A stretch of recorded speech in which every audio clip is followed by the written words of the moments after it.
There's a particular kind of quiet that settles over Harmony Creek after midnight. It's a heavy silence, thick as a blanket, muffling the world. I've always loved it. As sheriff, I don't just patrol this quiet, I'm its architect.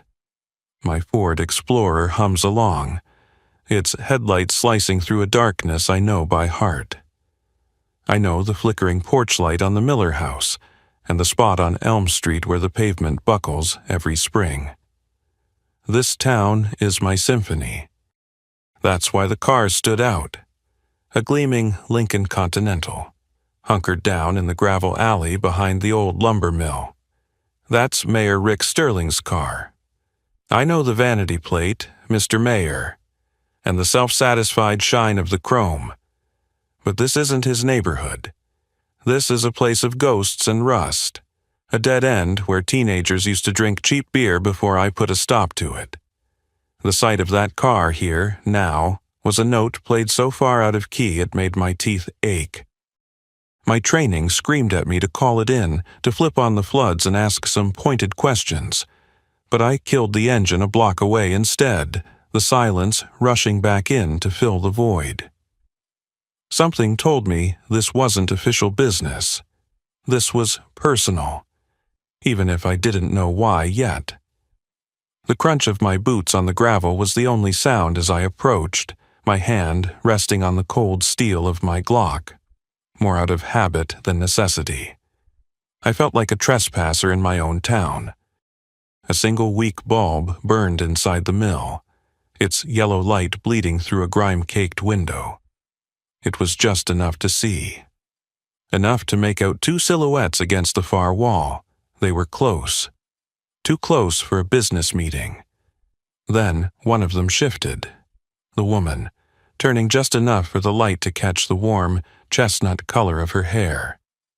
It fell across the shoulders of a simple blue dress, the one I'd bought her for our anniversary last month.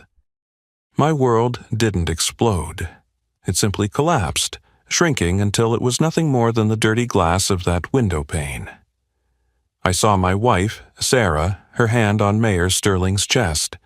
There was no fire, no surge of blood to my head, just a sudden, profound Arctic cold that settled deep in my bones. It was a cold that didn't numb. It clarified. In that single, silent moment, a new kind of law began to crystallize in my mind. One they had written, and one I would enforce. My hand dropped from my weapon. You don't need a gun for this kind of work. I stared at the two shadows, my two favorite citizens of Harmony Creek, and I felt the last of the warmth leave my body. Most men in my position would feel their heart break, but it wasn't my heart that broke. It was something far more dangerous. A promise. I didn't go home. The idea of that house, our bed, the air thick with her lies, it was unthinkable. It felt like a contaminated zone, and I had no intention of walking into the fallout. Instead, I drove to the one place that still made sense, the one place where order reigned supreme, the sheriff's department. The building was dark and silent, my deputies long since gone for the night. This was my kingdom, and its quiet felt clean, absolute. It didn't judge, it just was. My feet didn't take me to my office. They carried me down the worn wooden stairs to the basement, to the archives. The air grew cool and musty, thick with the scent of decaying paper and forgotten ink. This was the town's tomb, where decades of Harmony Creek's history were filed away in cardboard boxes and dusty metal cabinets. Most sheriffs avoided this place. They saw it as a graveyard of paperwork. I saw it as an armory. I wasn't here for evidence. I already had all the proof a man could ever need. I was here for a weapon, My fingers traced the faded labels on the shelves. Criminal records from the 50s. Property disputes from the Great Depression.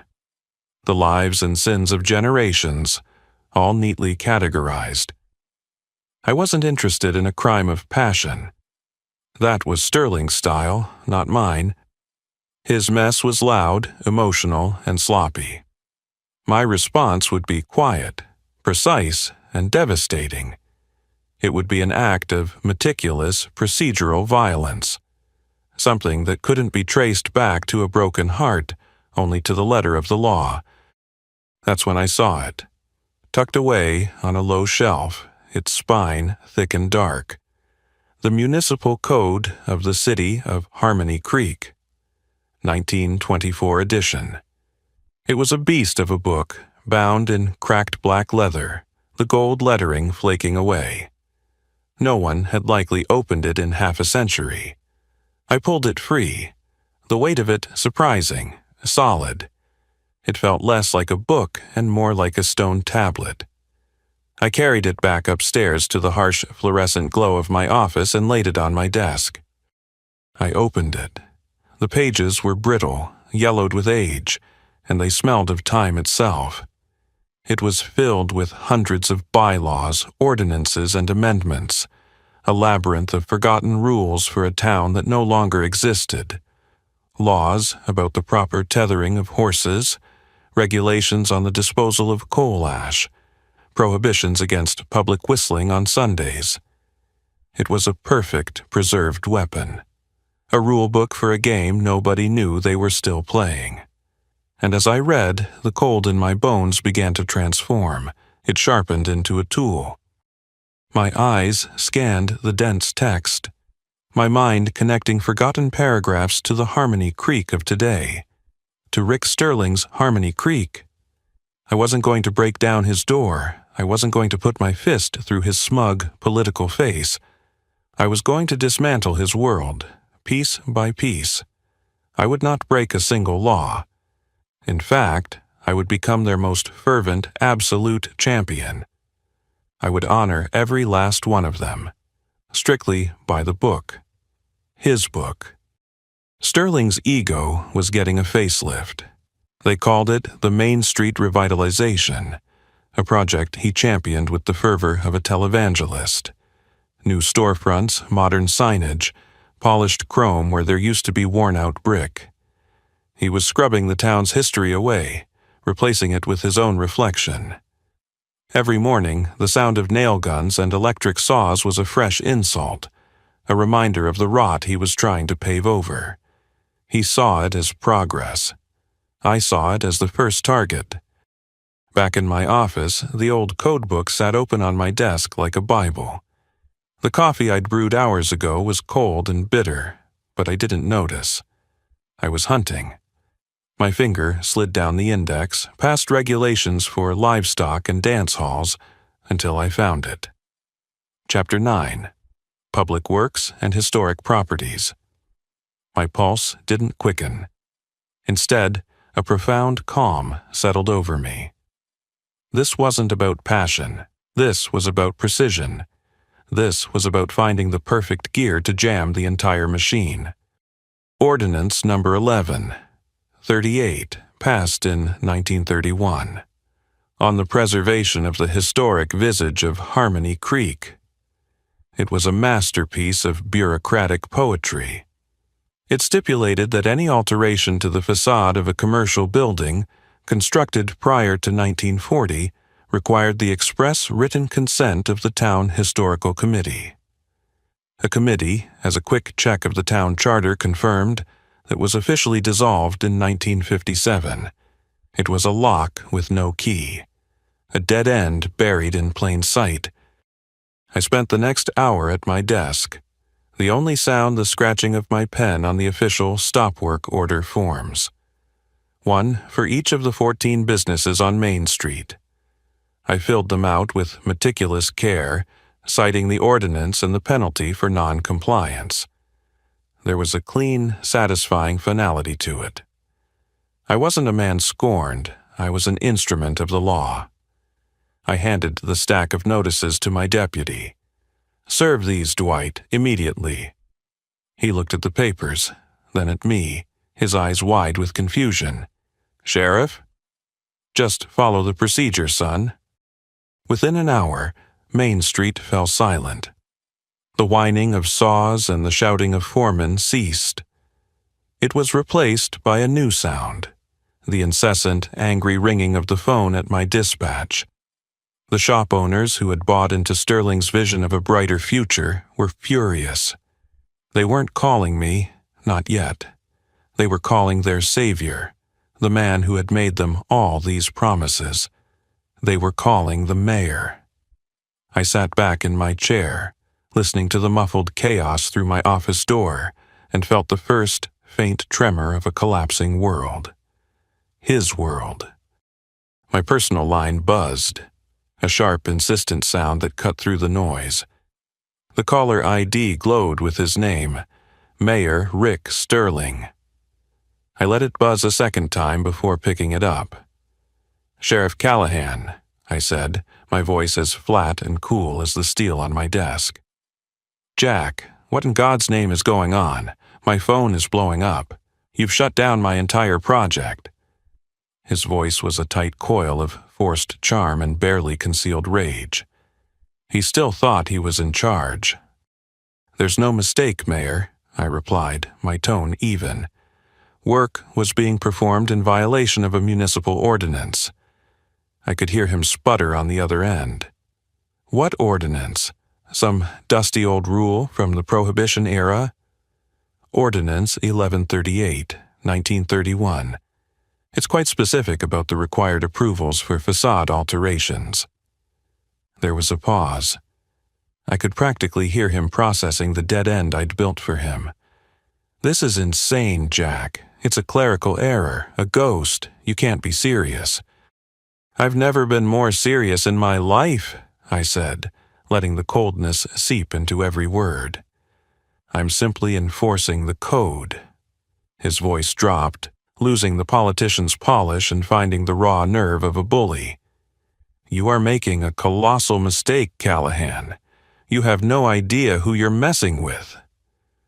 I leaned back in my chair and looked out the window at the stalled construction, at the monument to his ambition now frozen in time. "Oh, I think I do, Rick," I said, using his first name for the first time. "And the work stays stopped." Of course, Sterling would fight back. Men like him don't just accept defeat, they rewrite the rules of the game. He called an emergency session of the town council, framing it as a move to streamline outdated civic policies for a modern era. It was a classic political maneuver. Paint me as the past and himself as the future. He thought he'd found a loophole, a way to bulldoze his agenda through with a rubber stamp from his cronies on the council. He thought he was playing chess. He had no idea I was already 3 moves ahead. While he was busy rallying his political allies, I was back in the archives with my silent, leather-bound accomplice. Sterling was attacking the problem head-on, trying to nullify the ordinance that stopped him. It was a predictable, brutish strategy. I, on the other hand, was looking at the infrastructure, not of the buildings, but of his ambition. A project this big has a lifeblood. It needs a constant flow of materials, equipment, and manpower. My goal wasn't to build a wall, it was to cut off the arteries. I found what I needed in a much slimmer, less imposing volume. The official traffic and parking regulations of Harmony Creek, 1952.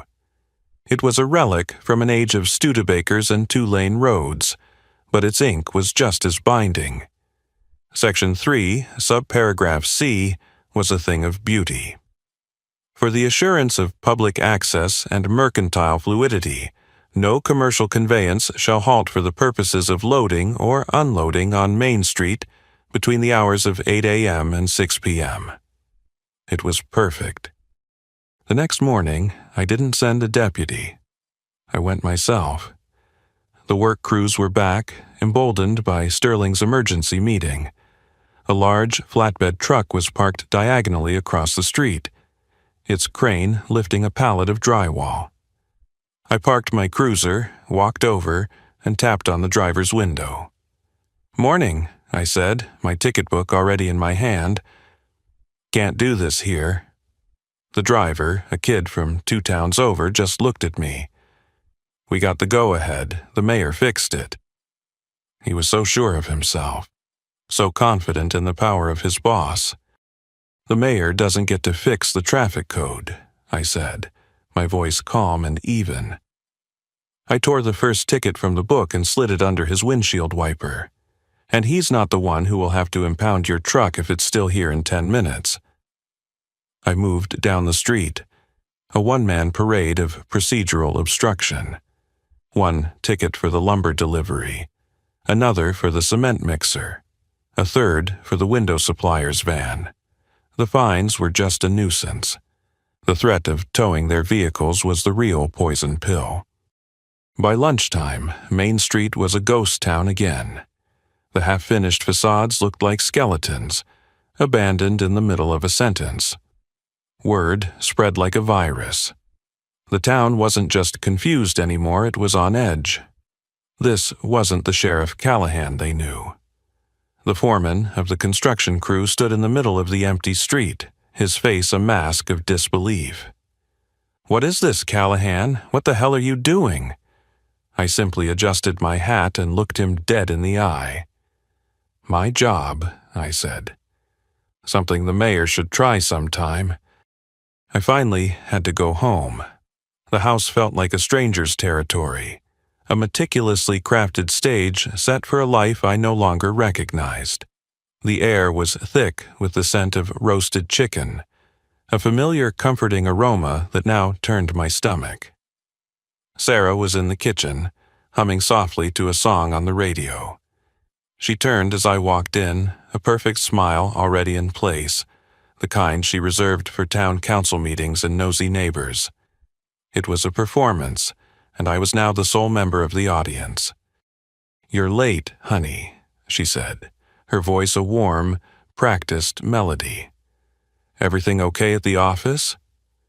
She wiped her hands on her apron, the picture of domestic tranquility. A week ago, I would have seen my wife. Now I saw an accomplice. I saw the woman from the lumber mill, her hair catching the dim light. I saw the ghost of her hand on another man's chest. The disconnect between the image in front of me and the one burned into my memory was dizzying. It was a lie made of wood, plaster, and a home-cooked meal. We ate in a silence that was more like a vacuum, sucking the air out of the room. I moved the food around on my plate, the taste of ash in my mouth. She was the one who finally broke. She laid her fork down with a delicate click, her brow furrowed with a well-rehearsed concern. "Jack, can I ask you something?" she began, her tone gentle, probing.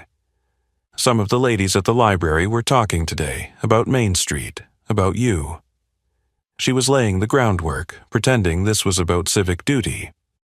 "They're saying you're putting a lot of pressure on Rick," she continued, her eyes searching mine for a reaction.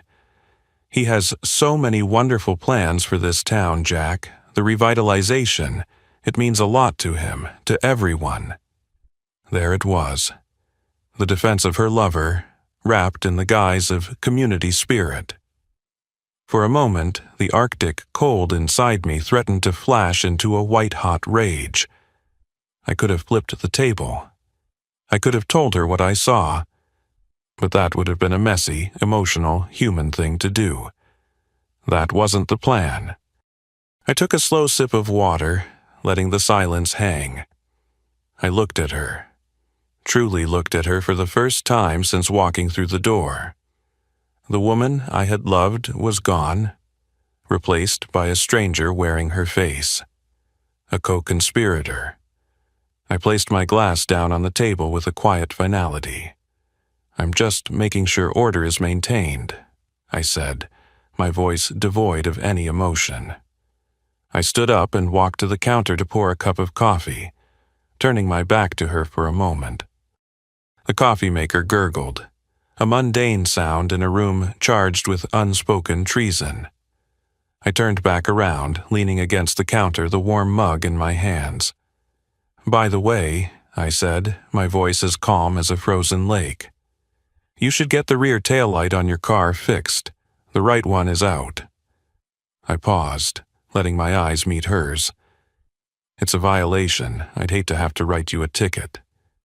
The practiced smile on her face didn't fall. It melted. It slid off her features as if it were made of wax, leaving behind a sudden, stark understanding. She knew. She knew this had nothing to do with a taillight. Public relations was Rick Sterling's religion, and the Saturday farmers' market was his high church. Every weekend, he'd wander through the town square, shaking hands with farmers, kissing babies, and projecting an aura of charismatic leadership. It was his stage, a carefully curated performance of community and progress. The market was the beating heart of his public image, a symbol of the wholesome, prosperous Harmony Creek he claimed to be building. And I knew that to kill a man like Sterling, you don't go for the throat. You go for the heart. My nights were now spent in the dusty embrace of the archives, poring over forgotten statutes while the town slept. I wasn't just looking for rules, I was looking for choke points. I found the perfect one in the 1947 Public Health and Sanitation Code, a relic from an era of paranoia about germs and spoilage.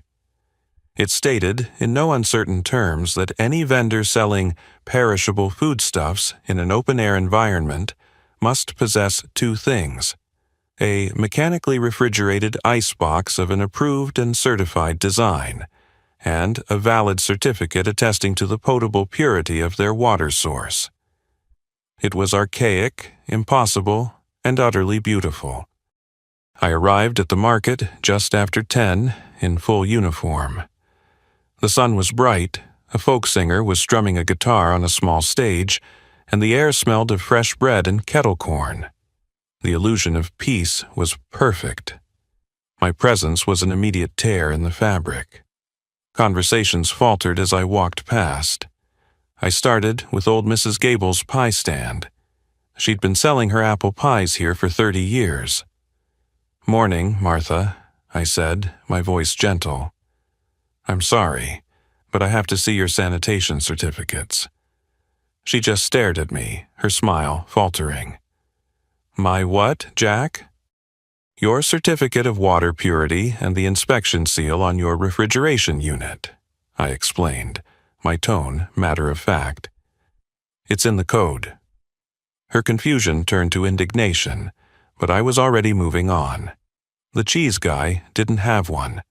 Neither did the farmer selling organic eggs or the family with fresh-pressed cider. One by one, I politely and regretfully informed them that they were in violation of the town's sanitary code and would have to cease sales immediately. I wasn't angry. I wasn't aggressive. I was just a man, doing his job, and that was the most terrifying thing of all. The music had stopped.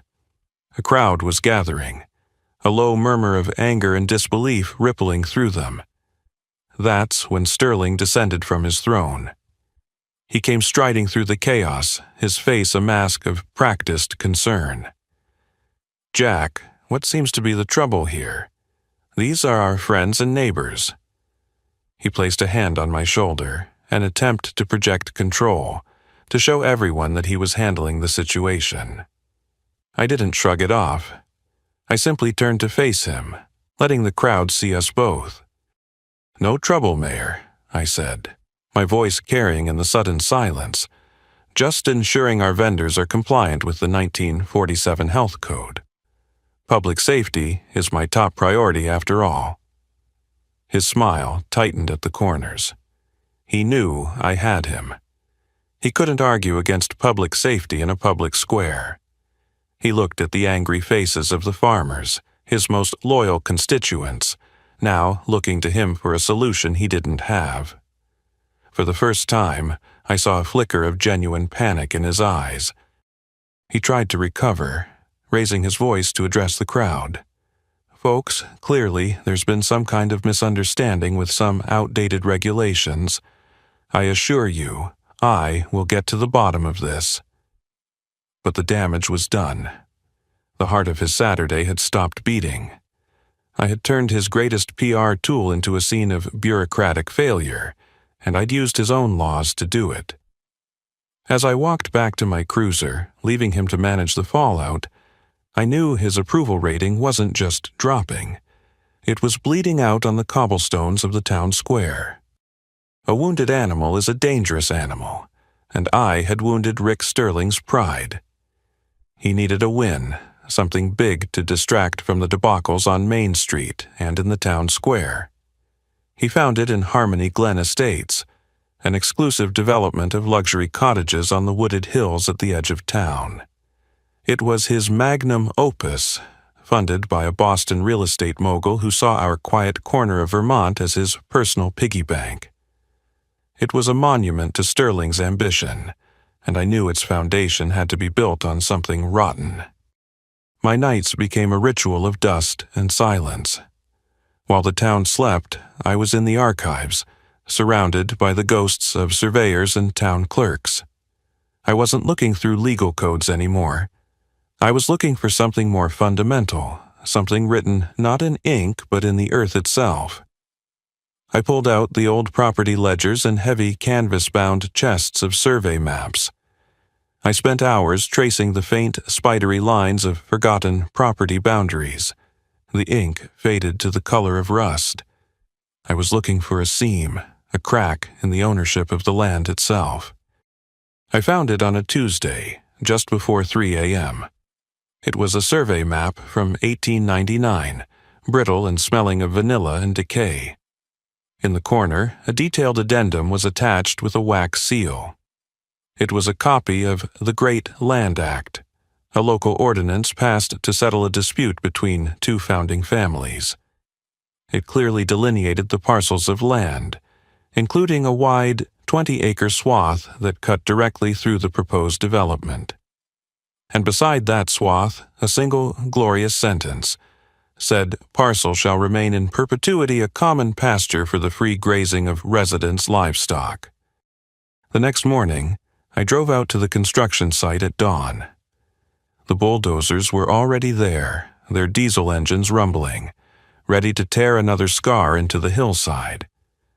I didn't say a word to the crew.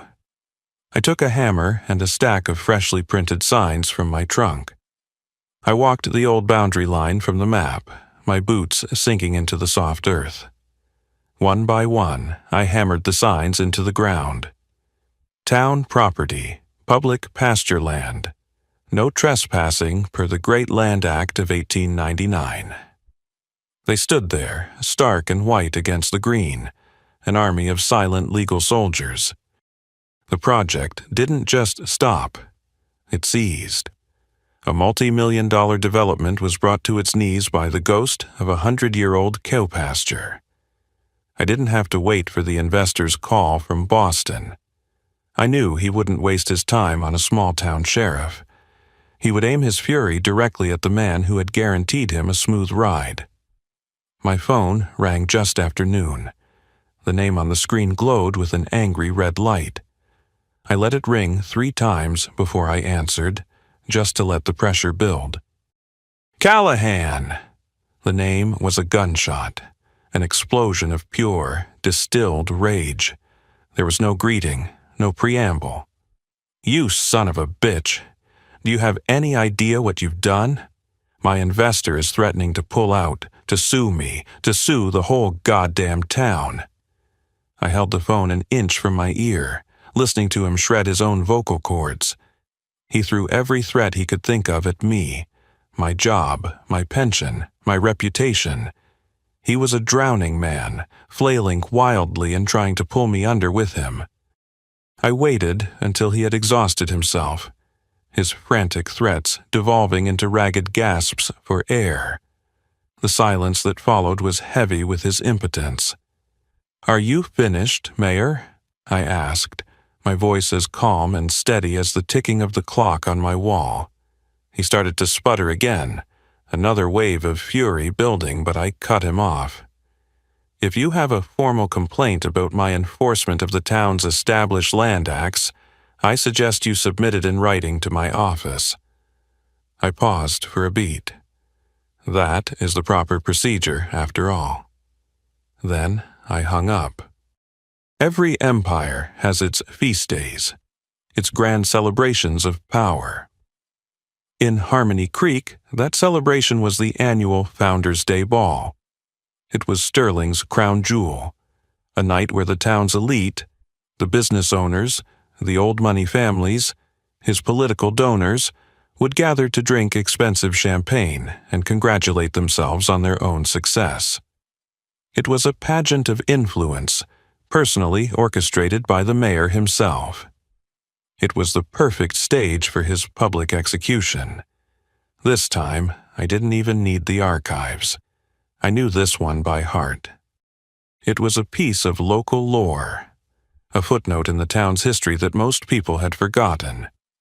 During Prohibition, Harmony Creek's town council, in a fit of moral piety, had passed a strict amendment to the town charter. It was a single, devastating sentence that had, through some miracle of bureaucratic oversight, never been repealed. It expressly forbade the public consumption of intoxicating liquors at any function, gala, or gathering funded in whole or in part by the municipal treasury. The Founders' Day Ball was funded entirely by the town. The night of the ball was crisp and clear. The town hall was blazing with light, the sound of a string quartet drifting out through the open doors. I saw the valet parking the shiny cars of the town's most important people. I saw Sterling at the entrance, tuxedoed and beaming, shaking hands like the king of his own private prom. He looked confident, relaxed, like a man who believed he had weathered the storm. He had no idea the hurricane was just about to make landfall. I let them all get inside. I let them get a drink in their hands. I walked in at 8 o'clock, flanked by 2 of my most stoic deputies. I wasn't wearing a tuxedo. I was in my full dress uniform, the badge on my chest polished to a mirror shine. The music faltered and then died completely as we entered the hall. 100 conversations stopped mid-sentence. 100 pairs of eyes turned to stare. The silence was absolute. I held a single, official-looking document in my hand. It was a cease and desist order, citing the Prohibition-era amendment in clear, unequivocal language. Sterling saw me, and his face, flushed with victory just moments before, turned the color of chalk. He hurried across the marble floor, his voice a furious whisper. "What is this, Jack? You can't be serious. This is a private event?" I didn't raise my voice. I didn't need to. Is the town not paying for the catering, Mayor? For the musicians? For the rental of this hall? He had no answer. He knew I had him, and more importantly, he knew that everyone was watching. His most powerful supporters were standing right there, glasses of contraband champagne in their hands. "By the authority vested in me by the town charter of Harmony Creek," I announced, my voice echoing in the cavernous room, "I am ordering the immediate confiscation of all alcoholic beverages from these premises." My deputies began to move through the crowd, politely but firmly, taking glasses from stunned guests and collecting bottles from the bars. There was no resistance, only a kind of horrified fascination. I had turned his greatest triumph into a scene of public humiliation. He stood there, impotent, as his party curdled around him. The air, once filled with laughter and music, was now thick with embarrassment and resentment. His donors, the men whose money and influence he relied on, were now standing around awkwardly, sipping lemonade and looking at him with cold, reassessing eyes. He had promised them a party, a celebration of his power. Instead, I had made him the pathetic host of the most sober and most humiliating event in the town's history. Backed into a corner, Sterling did what all desperate politicians do. He called for a public trial.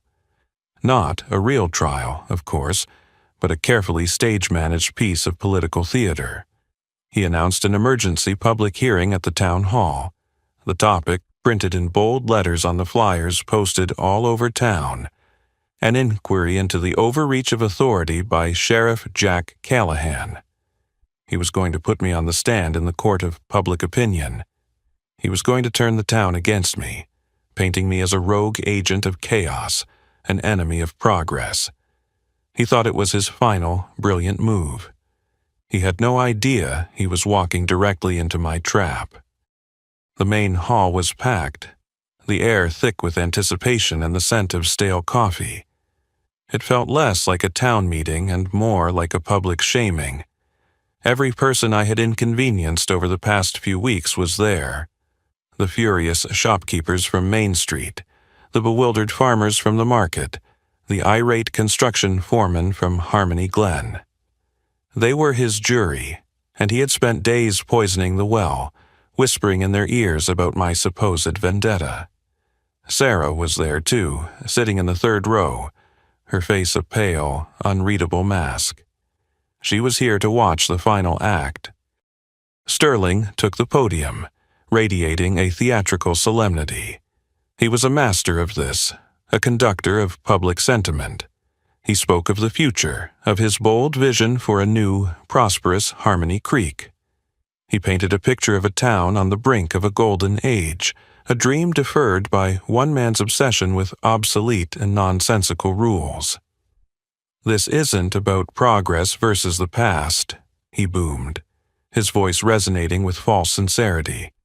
"This is about one man's personal crusade to sabotage our town, to hold us all hostage to his own rigid, backward-looking agenda."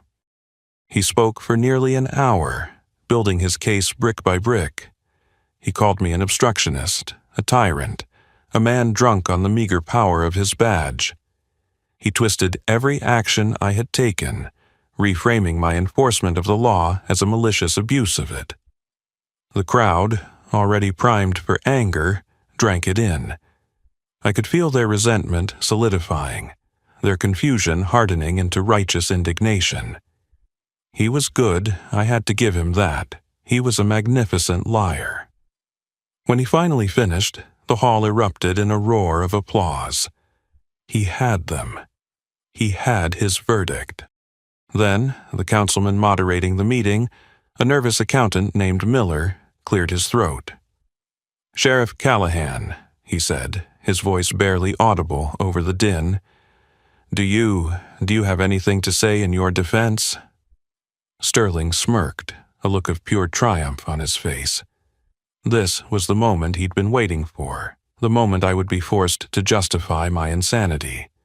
All eyes turned to me. The silence that fell was heavier than any sound.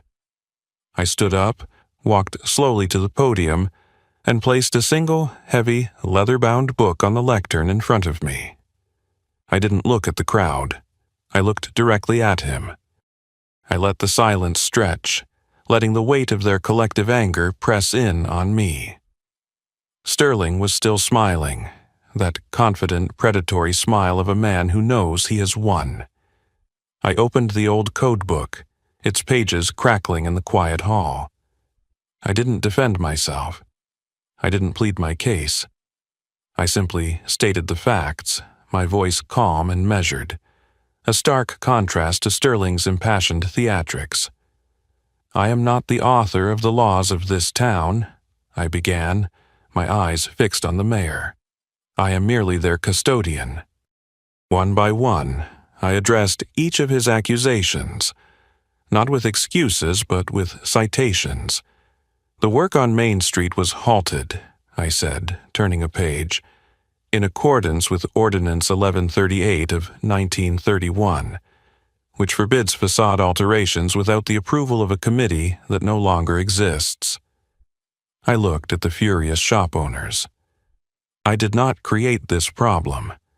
I merely identified it. I moved on to the next charge, my finger tracing the faded ink.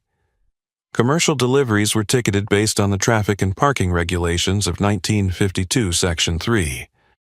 I went down the list, a surgeon dissecting his entire argument: the farmer's market, the Harmony Glen development, the Founders' Day Ball. For every one of Sterling's accusations of overreach and tyranny, I provided a chapter and verse from the book in front of me. I wasn't arguing, I was teaching. The anger in the room began to cool, replaced by a grudging, confused silence. They were beginning to understand. I wasn't a rogue sheriff on a power trip. I was something far more dangerous. A man who simply followed the rules. Their rules. When I had dismantled his every claim, I paused, letting the truth of it settle over the room. Sterling's smile had vanished, replaced by a tight, angry line. He could feel the tide turning, the power he had so carefully built beginning to slip through his fingers. "I have not created a single rule," I said, my voice resonating with a new kind of authority. "I have not invented a single ordinance. I have only done the job that you, the people of this town, have elected me to do. I follow the code." And then, I prepared to deliver the final, killing blow. "And since we are on the subject of following the rules," I said, my gaze locking with Sterling's, a cold, unblinking stare, "let's talk about the rules that govern our public officials." I slowly turned to a new section of the book, my movements deliberate, precise. The room was so quiet I could hear the rustle of the ancient paper.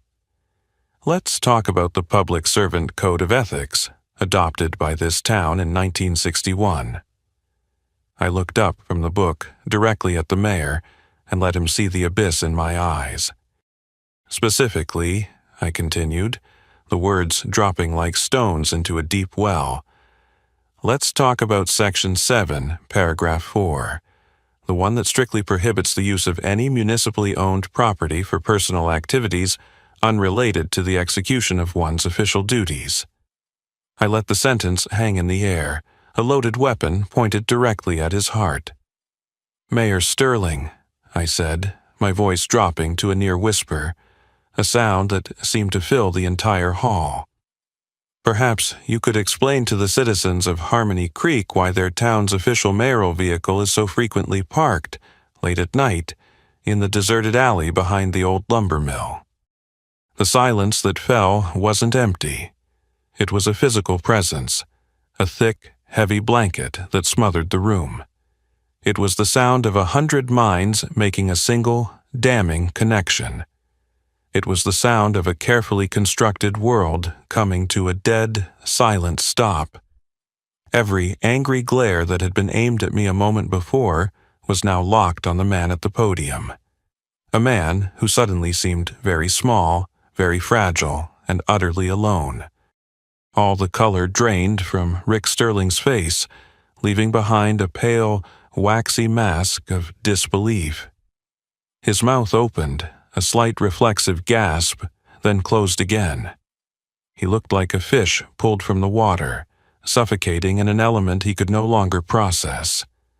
His eyes, which had burned with such righteous fury just minutes ago, were now wide and vacant with shock. He was searching for a lifeline, a denial, a counterattack, but his entire arsenal had just been vaporized. I never said her name. I didn't have to. In a town this small, secrets are a currency, and the whispers had been circulating for weeks. I hadn't exposed an affair. I had merely provided the context, the single piece of official data that made all the rumors snap into place with the horrifying certainty of a mathematical proof. The whispers started again, but they were different now. Not angry, but awestruck, horrified. I had handed them a loaded gun, and they had, in their own minds, pulled the trigger. I glanced briefly into the third row. Sarah's face was perfectly still, devoid of all emotion. She wasn't looking at Sterling, she was looking at me. In her eyes I saw no shock, no betrayal, only a quiet, chilling understanding. She was seeing the man I had become, the architect of this cold, precise demolition. She understood, perhaps better than anyone in the room, the true nature of the weapon I had just deployed. This was the beautiful, terrible perfection of my plan. His career wasn't ending because of a sordid, messy affair.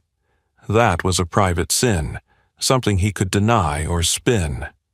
No, his career was ending because a sheriff had caught him using a town car to visit a lumber mill after hours. He wasn't being crucified for adultery. He was being executed for a minor breach of the ethics code. I hadn't destroyed him with passion. I had dismantled him with procedure. He tried to speak again, his hand gripping the lectern so hard his knuckles were white. A choked, rasping sound was all that came out. His power, his charisma, his very voice had been stripped from him. He was just a man in a suit, exposed and humiliated before the very people he had ruled. The town councilman, Miller, just stared, his mouth agape. The hearing was over. Justice, in its own cold and methodical way, had been served. I closed the heavy code book. The sound of the cover thudding shut was like a judge's gavel in the dead silence. It was the only sound in the room. I didn't need to say another word. I turned, my back to the wreckage of his life, and walked down the center aisle. The crowd parted for me as if I were a ghost. I didn't look at any of them.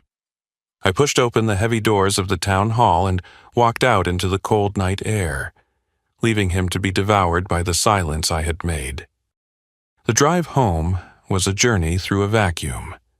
The adrenaline from the town hall had evaporated, leaving behind a profound and unsettling quiet. The streets of Harmony Creek were just streets again, the houses just houses. The town I had reshaped in my own image now felt alien, a landscape scrubbed clean of all meaning. When I turned onto my own street, I saw a single light burning in the kitchen window. It wasn't a welcome. It was a vigil. She was waiting. She was sitting at the kitchen table, perfectly still.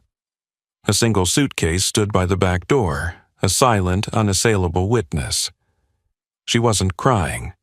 Her eyes were dry, her expression unreadable. She looked like a stranger I had met once, long ago. The air between us was thick with the ghosts of unspoken words, of a life that had just been officially pronounced dead. The house felt as big and empty as a cathedral, and we were its last two parishioners attending a funeral. "I heard everything," she said, her voice quiet but clear, cutting through the silence. They streamed the whole meeting online. She didn't look at me, but at her own hands, resting on the polished wood of the table. We sat there for a long moment, the only sound the hum of the refrigerator, a mundane machine indifferent to the wreckage of our lives. The silence wasn't awkward. It was final. It was the sound of an ending. "You destroyed him, Jack," she finally said, the words carrying no accusation, only a simple, devastating statement of fact. My own voice sounded hollow in my ears, a stranger's voice reciting a familiar, meaningless line. "He broke the law," I said. It was the foundation of my entire world, the rock on which I had built this victory. I expected her to argue, to defend him, to rage. She did none of those things. She shook her head slowly, a barely perceptible movement. "No," she said, and for the first time she lifted her eyes to meet mine. There was no anger in them, no sadness. There was only a terrible, soul-deep clarity. "That's not what you did." She paused, letting the words gather weight. "You destroyed him in the one way you couldn't destroy me, methodically, without a trace of emotion." Her voice was steady, a surgeon's assessment of a fatal wound. "You did it," she continued, her gaze unwavering, "strictly by the book." She stood then, the movement fluid and final. She walked to the table, took her house keys from her pocket, and placed them gently on the polished surface. The small metallic sound was louder than a gunshot. She picked up her suitcase and walked to the door without a backward glance. The door clicked shut behind her, a sound of absolute finality. I was alone. I had won. But the victory had left my home as silent and empty as the dusty archives where it was born. A year has passed. Rick Sterling is gone, a ghost who vanished the week after the hearing. He's a cautionary tale now, a name parents whispered to their children. We have a new mayor, a retired history teacher named Eleanor Vance.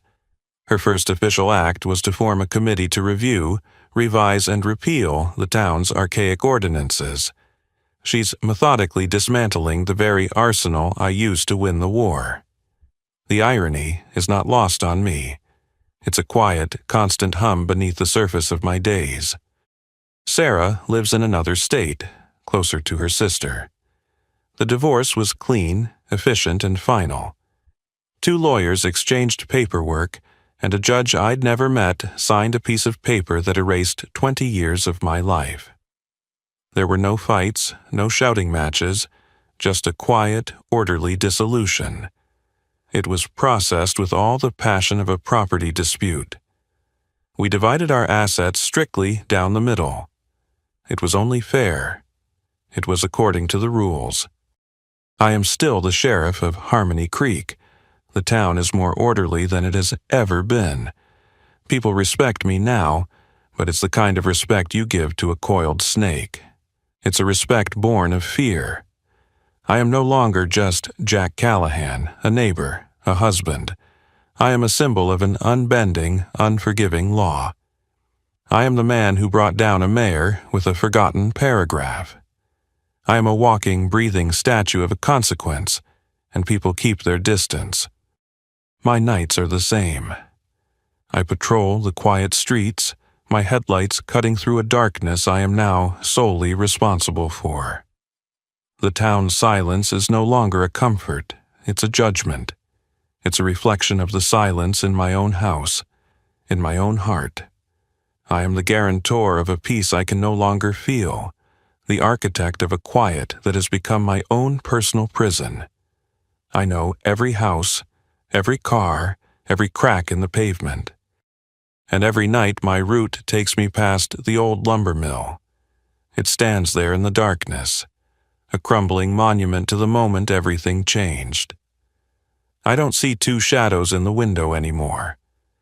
I see the ghost of the man I used to be, standing in the cold, watching his own life burn down. I don't feel rage, I don't feel sorrow. I just feel the cold, that same profound Arctic cold that settled in my bones that first night. It never left. I upheld the letter of the law for the town, but in the process, I shattered the single most important code of my own life. There is no ordinance to fix that. There is no dusty book in the archives that can offer an appeal. And for that crime, there is only one sentence. It's a life sentence. I serve it myself. Every day, strictly by the code.